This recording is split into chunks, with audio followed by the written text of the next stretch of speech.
Boa noite, pessoal. Graça e a paz do Senhor Jesus. Hoje, dia 30 de março, nós estamos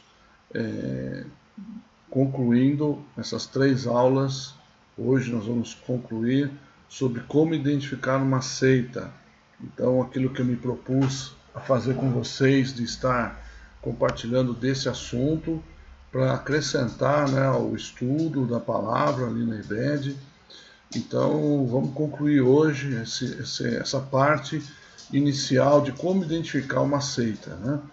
Então, que Deus nos abençoe, que você possa aproveitar bem. A minha oração é que o Senhor fale ao teu coração também, né? E te instrua cada vez mais para que você possa ajudar as pessoas que são adeptas ou até enganadas pelas seitas a entenderem, né, qual é o verdadeiro caminho, a verdadeira palavra, a instrução que o Senhor tem para a salvação, né? Então, vamos começar já, né? E recapitulando, nós temos uma estratégia aqui de identificação das seitas, que é utilizando as 4 operações matemáticas, que é fácil você lembrar: adição, subtração, multiplicação e divisão. E nós lembramos que na adição, por exemplo, vamos aqui trazer para nós, na adição, nós vimos que as seitas adicionam algo à palavra de Deus. Só recapitulando, então. Além da Bíblia, a maioria das seitas elas têm uma outra fonte de inspiração, né? Além do livro, se eles utilizam a Bíblia, né, de repente, nem a Bíblia utilizam uma outra fonte, mas nós vemos que a maioria delas até aceita a Bíblia como parte de uma revelação, mas não como todo, né? E dão valor a outros escritos, a outras pessoas que escreveram, como o Catecismo aceita os livros de Kardec, como o mormonismo tem o livro de Mormon. Então, nós vemos que além da Bíblia tem outras revelações, né, outras fontes de revelação. Depois nós vemos que as seitas também têm subtraído da pessoa do Senhor Jesus alguma característica, né? Então as seitas tiram algo da pessoa de Jesus, subtraem. Pode ser a sua divindade, pode ser a sua humanidade, também algo do ministério de Jesus ou até da ressurreição, negar a ressurreição corporal de Jesus. Então as seitas também subtraem essas características ou atributos do próprio Senhor Jesus. Depois nós vimos a multiplicação. A multiplicação é aquela ação das seitas de não aceitar a salvação de Deus pela graça. Elas querem sempre atribuir às obras um peso, uma condição de salvação. Então, funciona mais ou menos assim: o homem ele tem que alcançar a salvação com as suas obras. As obras fazem parte dessa evolução da salvação ou do alcance da salvação pelo homem. Mas, segundo a palavra de Deus, nós sabemos que a salvação é única e exclusiva pela graça do Senhor Jesus, que ele nos oferece gratuitamente a partir do momento que ele, lá na cruz, ele pagou o preço dos nossos pecados, né, nos tornou justificados, os nossos pecados ali foram pagos, tetelestai, a última palavra que Jesus disse na cruz e que para nós, na nossa Bíblia está traduzido como está consumado. Então Jesus pagou o preço, a graça foi oferecida gratuitamente a nós, independente de qualquer obra que possamos fazer. Então, biblicamente, a salvação é única e exclusiva pela graça. As obras, elas têm um outro papel na nossa vida cristã, que é mostrar justamente o fruto dessa graça. As obras, as nossas boas obras, elas são um testemunho da graça, não que ela é condição para a salvação, ok? E hoje nós vamos fechar com a última operação, que é a divisão. as seitas dividem o mérito da salvação de Deus entre o Senhor Jesus e a sua organização religiosa. Então, esse é a última das 4 operações que nós podemos aqui usar como maneira de se identificar uma seita. Então, vamos falar um pouquinho mais sobre a divisão. Primeira coisa, eu queria aqui esclarecer alguns pontos com os irmãos. Nós falamos agora há pouco que a salvação é pela graça de Jesus, a pessoa de Jesus. Ele é o autor e consumador da nossa fé e da obra redentora. A igreja, como nós entendemos, que no grego a palavra igreja quer dizer eclésia, né? A tradução é eclésia, que quer dizer tirados para fora, né? A tradução dessa palavra mostra que nós fomos tirados do mundo, tirados para fora do mundo, do sistema de pecado. O mundo, quando nós falamos aí que a palavra mundo, nós estamos falando o sistema de pecado, não o mundo físico, né? É o mundo, sistema de pecado. Então nós somos tirados desse sistema e hoje nós vivemos uma vida diferente, né? E todos aqueles que foram chamados e que aceitaram a palavra de Deus e andam, né, se buscam andar no temor do Senhor, formam a igreja, eclésia, esse grupo. A Bíblia define de várias formas como funciona esse grupo. Não é o caso agora de nós detalharmos, né? Mas, por exemplo, chama de corpo de Cristo. Né? É uma das formas de se definir igreja, que é o corpo de Cristo. Cristo é o cabeça, né? O que pensa, o que comanda, e nós, igreja, somos o corpo. Nós agimos, nós é que estamos aqui realizando as obras daquele que pensa. Por isso que a Bíblia diz que nós devemos ter a mente, buscar ter a mente de quem? De Cristo. Então, igreja é essa função. Né? E a igreja podemos dizer que é o grupo de pessoas que é salva. Então, Jesus é o Salvador e a igreja é aquela que usufrui da salvação, que é a salva. Né? Então, definindo isso para os irmãos, nós deixamos bem claro que a salvação ela não é patrimônio exclusivo de nenhuma igreja. Nós, crentes, cristãos, evangélicos, como você pode dizer, nós cremos que a salvação é única e exclusivamente por Jesus e a igreja, ou as demais igrejas, aquela igreja que também tem a fé na palavra, a fé em Jesus, que também tem a mesma visão de fé nossa, ela também usufrui dessa salvação. Ou seja, vamos tomar o exemplo da nossa igreja, PIB Floripa, a primeira igreja batista de Florianópolis. Nós não pregamos, por exemplo, que a salvação é só para aqueles que são membros da PIB Floripa, ou que vamos abranger um pouco mais. Nós dizemos que os batistas são os únicos a serem salvos, ou seja, só aquele que faz parte da denominação batista. Não. A salvação está estendida a qualquer pessoa que faz parte de uma igreja, que está em comunhão com Cristo pela sua palavra e pelo temor de Deus. Então, irmãos da Assembleia, irmãos da Quadrangular e várias igrejas que se denominam independentes, sejam os nomes que venham escolher, pode ser igrejas históricas, pode ser igrejas mais contemporâneas, são irmãos em Cristo, vão ser salvos. Porque a salvação não é nossa, a salvação é dada por Cristo Jesus. A diferença do ensino sectário, quando aqui dizemos a divisão, é que as seitas vão atribuir a elas a exclusividade da salvação. Então nós temos alguns exemplos aqui que eu vou trazer para vocês. Tá?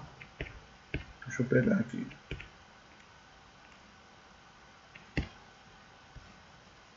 Quando nós vemos aqui a igreja romana, no seu catecismo, ela diz que a Igreja Católica, é figurada pela Arca de Noé, a única que salva do dilúvio. Fora da Igreja não há salvação. Aqui é um problema, né? Fora da Igreja não há salvação. Como eu falei, a Igreja não salva, quem salva é Jesus, né?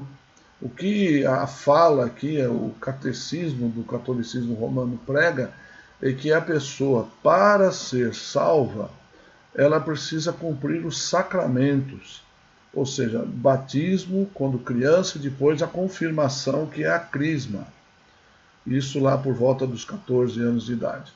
Então a pessoa, simplesmente por ter cumprido os sacramentos e os outros sacramentos que também existe a confissão, né? Você regularmente lá diante do sacerdote católico, seja ele padre, bispo, cardeal, você vai lá e confessa os seus pecados e ele te absolve desses pecados. Então, o fato de você cumprir esses sacramentos e você estar ligado à Igreja Romana, define que você é salvo, que você tem a salvação. Fora disso, você não tem. Então a Igreja Romana traz aí um ensino complicado, que é a exclusividade da salvação. Um outro exemplo que nós podemos ver são as testemunhas de Jeová. Obviamente eles pregam que se você não for testemunha de Jeová, você não será salvo na concepção deles, ou seja, não viverá eternamente aqui na terra, porque essa é a esperança deles. Outra igreja também que prega isso é a Igreja Adventista do Sétimo Dia. Porque você, sendo adventista, você vai cumprir as leis e também guardar o sábado, que é uma outra doutrina que nós não entramos aqui, não vamos detalhar, mas eles atribuem como essencial a salvação. Se você não guarda o sábado, você não será salvo. Então, é uma característica da sua igreja. Outro grupo também que detém essa exclusividade que eles pregam é a Congregação Cristã no Brasil. E aqui é um pouco mais complicado, porque a Congregação Cristã no Brasil, ela foi fundada em 1910, no mesmo ano que foi fundada a Assembleia de Deus. Então foram as duas igrejas pentecostais as primeiras que chegaram no Brasil. E elas foi fundada por imigrantes italianos. E no início da sua caminhada, ela era uma igreja realmente bíblica e na concepção da palavra, né? E hoje ela tem muitos ensinos contraditórios. E um deles é justamente esse, que somente os crentes membros da congregação cristã vão ser salvos. E eu já expliquei que isso não é correto pensar. Então eles usam a Bíblia, pregam a Bíblia. E outro detalhe é que também há um percentual dentro de pessoas que estão lá e que não pensam assim. São pessoas que têm a mente mais aberta, pessoas que procuram estudar a Bíblia, mas a grande maioria deles, eles ensinam isso, que você só é salvo se você for membro da Congregação Cristã do Brasil, que não é correto. Tá? Então, se você conhece pessoas da congregação, eu não quero que você já coloque ali um selo nela de herético, tá? A gente nem chama tanto como seita, mas como movimento contraditório, porque há pessoas lá que são verdadeiros cristãos, mas eles têm ensinos heréticos dentro da igreja. O outro ensino herético deles, por exemplo, é dizer que o pecado que não há perdão, que Jesus disse que é a blasfêmia contra o Espírito Santo, na verdade é o adultério. Então, eles pregam que uma vez a pessoa adulterou, ela não tem mais perdão, então não há mais esperança. Outra coisa também que eles pregam, em grande maioria, é que sem o batismo nas águas não há salvação, ou seja, se a pessoa morreu e não pôde passar pelo batismo nas águas, ela não é salva. Isso também não é correto diante da interpretação da palavra de Deus. O batismo, ele, naquilo que nós entendemos, ele não é essencial à salvação. Ele é um testemunho que todo cristão que recebeu Jesus e quer testificar publicamente que teve essa transformação, ele passa pelo batismo nas águas, por imersão. Mas não é essencial à salvação. Né? Se uma pessoa, por exemplo, se converteu e não teve tempo de ser batizada porque talvez, vamos dizer assim, na sua igreja não houve uma data, vamos dizer assim, né, uma data na organização da igreja que houve batismo, né? Essa pessoa se converte e ela vai ser batizada, ela tem um batismo programado para daqui a 3 meses. Né? E nesse meio tempo ela está indo na igreja, ela está crescendo na fé, ela está até fazendo a aula para batismo. E se acontecer dessa pessoa partir, se ela morrer, ela não passou pelo batismo, ela vai ser salva? Claro que vai, porque a salvação é pela fé, é pela graça de Jesus. O batismo não é essencial. Só que a congregação cristã no Brasil prega como essencial a salvação. Ok? Então, nesse ponto, é um ensino herético praticado por uma igreja que se diz cristã. E um outro exemplo que nós podemos dar é a Igreja de Jesus Cristo do Santo dos Últimos Dias, que é o nome oficial da Igreja Mórmon, que também detém na sua doutrina a exclusividade da salvação, ok? Então, quando uma igreja ela advoga para si a exclusividade da salvação, ela se torna um ensino herético, porque não é isso que a Bíblia nos ensina, tá bom? Então, gostaria que vocês gravassem bem isso. Por quê? Porque através dessas 4 operações aqui você caracterizou a maioria das seitas. Né? Recapitulando a adição, acrescentar algo à palavra de Deus, não é só a Bíblia, mas existe um outro livro, uma outra fonte de inspiração. A subtração, que sempre vai querer subtrair algo, uma característica ou um atributo da pessoa de Jesus Cristo. Né? A multiplicação, que quer atribuir também às obras um peso, um atributo para a salvação. E agora a divisão, ou seja, você tem o monopólio da salvação dentro da sua organização, ok? Então, são esses a maioria das características das seitas, tá bom? Agora, também existem outras características que podem ocorrer nas seitas, que isso ocorre com muita frequência, que nós vamos falar aqui para vocês, tá? Vamos aqui, acrescentar algumas coisas. Vamos lá. Primeiro, falsas profecias. A maioria das seitas tem falsas profecias envolvidas aí, né? A palavra de Deus, lá em Deuteronômio capítulo 18, fala como é que nós podemos saber se um profeta falou da parte de Deus ou não. O versículo está aí. Porém, o profeta que tiver a presunção de falar alguma palavra em meu nome que eu não lhe tenha mandado falar, ou que falar em nome de outros deuses, esse profeta morrerá. E se disserdes no teu coração, como conhecerei a palavra que o Senhor não falou?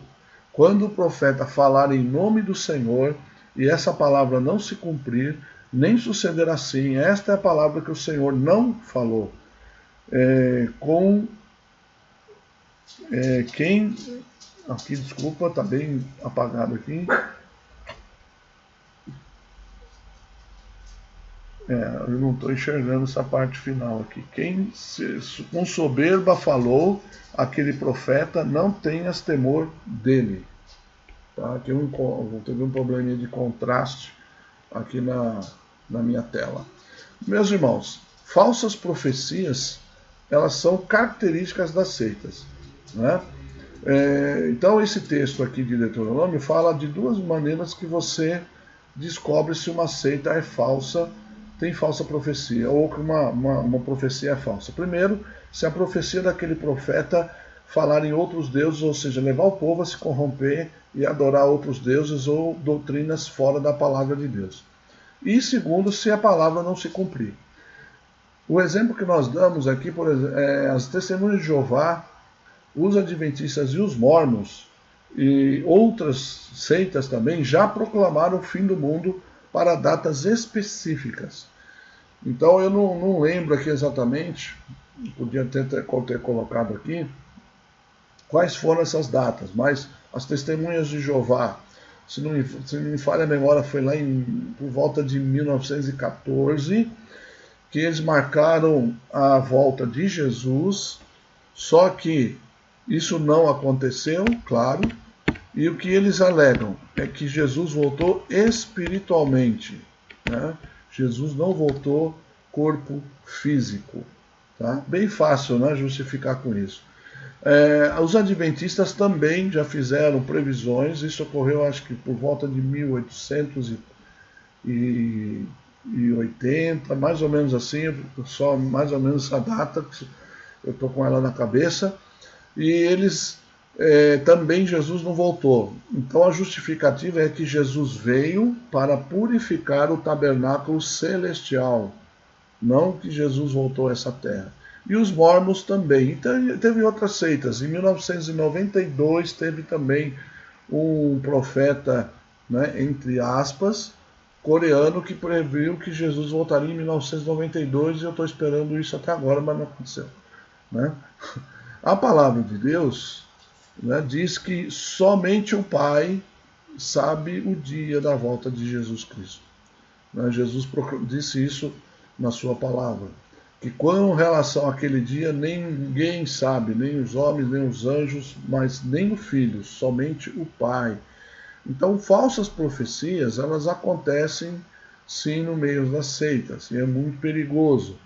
Então, quando você identifica uma seita, cuidado, não acredite nas suas profecias. Outra coisa também que as seitas fazem é negar a ressurreição corporal de Cristo.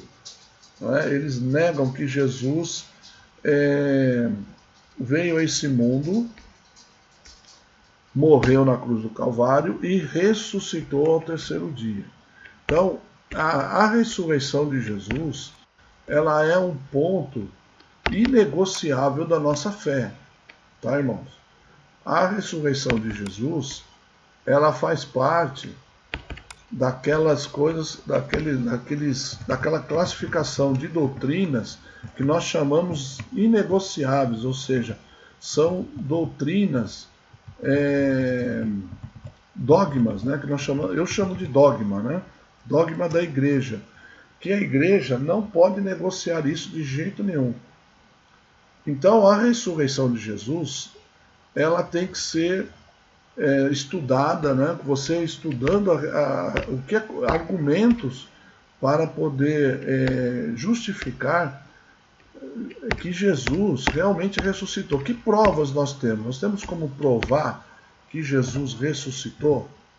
Né? Primeiro, negar a ressurreição de Jesus é testemunhar falsamente contra Deus. Né? Então Jesus, para as seitas, teria ressuscitado somente em espírito. As testemunhas de Jeová, por exemplo, a ciência cristã, a Igreja da Unificação, o kardecismo e outras seitas ensinam uma ressurreição espiritual de Jesus, afirmando que seu corpo físico simplesmente foi escondido ou que se evaporou. Outros dizem que nem sequer ressuscitou. E há também os que não acreditam que Jesus tenha morrido na cruz, né? Como, por exemplo, o movimento Rosa Cruz e o islamismo. Em contrapartida, as escrituras afirmam o seguinte acerca da morte e ressurreição de Jesus. Jesus realmente morreu, né?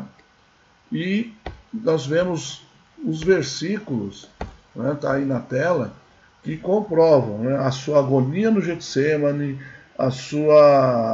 como ele foi ali brutalmente açoitado, as mãos e os pés cravados na cruz, a sua morte comprovada através dos soldados que quando forem furar o lado de Jesus, o sepultamento.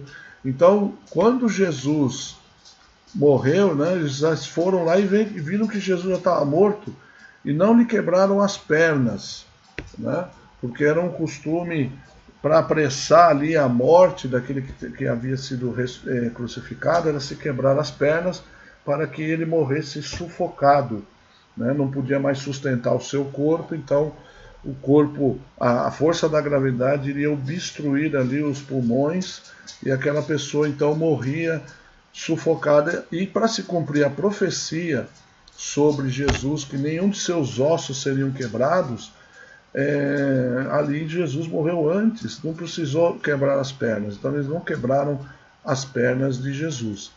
Então está comprovado na palavra que Jesus Cristo realmente morreu. Tem uma outra suposição que os sectários, né, aqueles que negam a ressurreição de Jesus e a morte de Jesus, que Jesus não morreu, na verdade, ele teve uma síncope, ou seja, o que é uma síncope? Ele teve um desmaio profundo de tamanha dor que ele sentia com a crucificação, então ele haveria de ter desmaiado, ele não morreu. E nesse desmaio, então eles pensaram, Jesus morreu, e tiraram Jesus da cruz e colocaram ele, né, lá no sepulcro. Só que isso não tem base nenhuma e nós podemos contradizer isso da seguinte forma. A Bíblia fala que Jesus foi envolto em lençóis, né, como era o costume dos judeus naquela época. Então eles pegavam o cadáver, né, a pessoa morta, e ela era envolta nos lençóis, em lençóis, de uma forma que ela virava uma múmia praticamente, né? E quando as mulheres foram no domingo ali para levar as especiarias para ungir o corpo de Jesus, elas chegaram e viram os lençóis ali todos retirados, ou seja, ele não estava lá mais, né? O corpo não estava mais e os lençóis lá. Jesus estaria, se fosse um ser humano apenas, ele tinha desmaiado, ele não conseguiria sair daquela forma, porque ele estaria preso, ele morreria sufocado, né? Porque o seu rosto seria coberto de faixas, ele não poderia mais respirar. Então Jesus, ele estava morto realmente, e ele ressuscitou, né? Ele veio a se acordou de uma síncope, né? É impossível isso, né? Então são coisas que aqueles que são contra a palavra, que querem negar as obras de Jesus, são argumentos que eles encontram para poder dizer que Jesus não ressuscitou. Então são ensinos heréticos. Então, e negar como eu já falei, negar a ressurreição de Jesus é testemunhar falsamente contra Deus, né? Porque essa é a principal mensagem do Evangelho, a ressurreição de Jesus Cristo. 1 Coríntios 15, 14, 17, né, Paulo fala que se a nossa fé, se não cremos que Jesus ressuscitou, logo é vã a nossa pregação e também é vã a vossa fé, né? E se nós acharmos que Jesus é somente para essa vida e não ressuscitou, a nossa fé não tem valia, ela não tem eficácia. Então, Jesus, ele realmente ressuscitou. E tem outras coisas também que nós podemos comentar, por exemplo, sobre Jesus. Né? Os irmãos não ligam não, que tem a minha cachorrinha aqui, às vezes ela vai insistir com barulhinho, né? Nós estamos gravando aqui em casa, mas o que nós podemos dizer sobre a ressurreição de Jesus também? Imagine que os apóstolos, todos eles, ali na sua pregação, declaravam claramente: Jesus ressuscitou. Não só os apóstolos, mas os primeiros discípulos. E esses discípulos, eles morriam sustentando essa mensagem. Cristo ressuscitou. Né? A palavra domingo, ela só existe, né, nos idiomas latinos, porque significa dia do Senhor, o dia da ressurreição. Então, no espanhol, no português, no francês, no romeno, por exemplo, existe o dia da semana, o primeiro dia da semana chamado domingo, porque é o dia da ressurreição, que significa justamente isso. Então, os apóstolos, todos eles morreram sustentando a verdade que Jesus Cristo tinha ressuscitado. Vamos imaginar que a hipótese de ser uma mentira. Veja bem, você morreria sustentando até o fim, até a morte, uma mentira? Porque certamente os apóstolos, eles passaram por situações, e os discípulos, ou vocês negam essa mensagem da ressurreição, ou você vai morrer. Eu falei, não, nós preferimos morrer, porque eu não vou negar. Como Pedro disse, nós não podemos deixar de falar daquilo que temos visto e ouvido. Os apóstolos, todos eles, sustentaram até o final. Jesus ressuscitou, mesmo à custa de suas vidas. E muitos irmãos até hoje têm passado por isso. Eu não nego o Cristo que ressuscitou, porque realmente isso aconteceu. Então, existem muitas e muitas provas que nós podemos olhar, provas testemunhais dentro da palavra de Deus. Paulo diz que Jesus apareceu a mais de 500 pessoas depois da sua ressurreição. Então há provas documentais, provas textuais. E Paulo, ele é um daqueles que, até o final, nós vamos, se você ler o texto aqui de 1 Coríntios, capítulo 15, nós vamos ver como Paulo falava, da ressurreição. Falei, se os mortos não ressuscitam, também Cristo não ressuscitou, e se Cristo não ressuscitou, é vã a vossa fé, e ainda permanecer nos vossos pecados. Então a ressurreição, ela é ponto inegociável da nossa fé. Então, se uma seita nega que Jesus Cristo tenha ressuscitado, então ela é, obviamente, uma seita. Ok?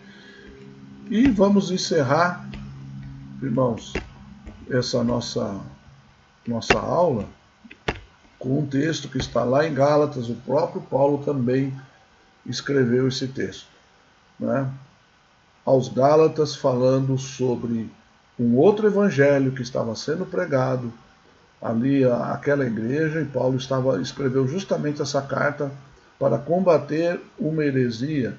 E ele diz ainda: mais ainda que nós, ou mesmo um anjo vindo do céu, vos pregue evangelho que vá além do que vos temos pregado, seja anátema. A palavra anátema significa amaldiçoado, algo desprezado, desprezível.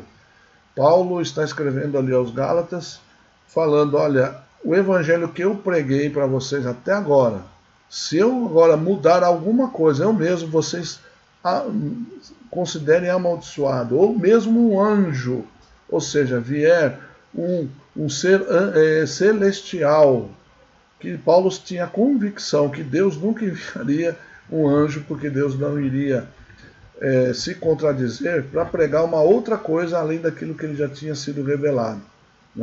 E Paulo também estava se referindo a um anjo que poderia ser um anjo maligno, um anjo desviado, um anjo caído, ou seja, um agente de Satanás. Mas isso já aconteceu? Já. Se você olhar a história da Igreja Mórmon, a Igreja Mórmon, o fundador da seita, ele diz que ele recebeu a revelação do livro de Mórmon de um anjo, o anjo Moroni, que ele se revelou para ele. Então isso já aconteceu. A palavra de Deus está falando de coisas que são cabíveis de acontecer. Então isso aconteceu, por exemplo, com a Igreja Mórmon. E a Igreja Mórmon é a igreja mais absurda em termos de doutrinas e usa o nome de Deus, a igreja pseudo-cristã. Amém, queridos? Então, eu quero encerrar com vocês essa pequena explanação em 3 aulinhas aí de como caracterizar uma seita, como identificar. Eu espero que tenha ajudado vocês. Quem sabe um dia a gente consiga aprofundar mais em outras áreas, né, aprofundando em como defender a fé cristã de ataques como do ateísmo, do evolucionismo e outras seitas, aprofundar um pouco mais. Né? Mas eu quero deixar assim para encerrar uma última palavra para vocês se lembrarem. Né? Uma vez foi perguntado a um homem que era especialista do Tesouro Americano para identificar falsificações nas notas de dólares, no dinheiro americano. Né? E uma vez foi perguntado para ele qual era o segredo dele em descobrir rapidamente uma falsificação. Né? Eles perguntaram, olha, você estuda as falsificações, você se especializa? E ele respondeu o seguinte, olha, eu procuro estudar profundamente a nota verdadeira. Porque eu conhecendo todas as características da nota verdadeira, a espessura do papel, né, a qualidade da tinta, todos os detalhes da verdadeira, quando eu me deparo com uma falsificação, eu já descubro. Então isso que sirva de lição para nós. Esses estudos sobre as seitas e heresias, apologética, é importante. Mas o mais importante, irmãos, é você conhecer a verdade. É você se aprofundar na palavra da verdade, na Bíblia. Porque se você conhecer a Bíblia profundamente, logo que você se deparar com um ensino falso, você vai descobrir. O Espírito Santo vai te fazer lembrar. Né? Vai acender uma luzinha vermelha ali no teu coração. E você vai descobrir que aquilo é um ensino herético. E você vai se afastar dele. Então, ajude a você mesmo e ajude outras pessoas, estudando a palavra, se aprofundando na palavra. E aí você vai ser uma ferramenta muito importante, muito eficaz nas mãos do Senhor. Deus nos deu o privilégio de nós participarmos da sua obra. E esse privilégio nós temos que fazer com excelência. Né? Defender a fé que uma vez foi dada a nós, aos santos. Amém?